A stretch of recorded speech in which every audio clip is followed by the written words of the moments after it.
I also will be writing to the Prime Minister today about another issue that I'd like on the agenda this Friday at National Cabinet, and that is to hold a National Women's Summit. Now is the right time. Back in 2016, when I was, I think, the only woman on COAG, I actually asked back then the COAG leaders to support my proposal to have a national summit on the prevention of domestic and family violence. It was attended by the Prime Minister and all of the leaders, key stakeholders. It was really good to come together to talk about such an important issue. The time is now right for our country to have a national women's, to look at gender inequality, to look at economic inequality, to look at actions to address the gender pay gap, actions to address the superannuation gap, addressing issues of affordable childcare.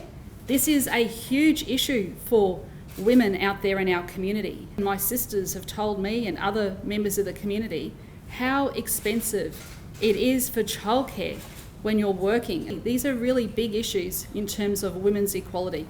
I also think issues of sexual harassment in the workplace is really important. But what we've seen over the last few months is a huge wave of support for women to have their voices heard. I think the time is now right to have a National Women's Summit, so I'll be writing to the Prime Minister today. I'll be asking the other leaders to support this. I'm happy to host it here in Queensland, or it can be in Canberra. That can be at the Prime Minister's discretion.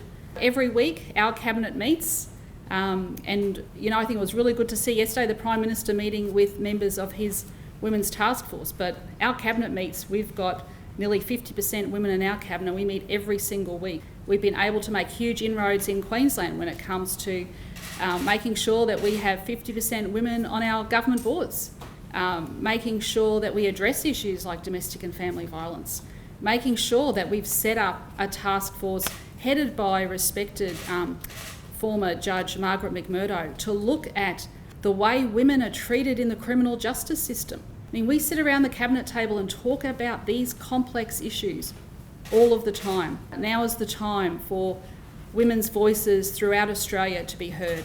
And I honestly believe that if we are going to achieve equality in this country, then now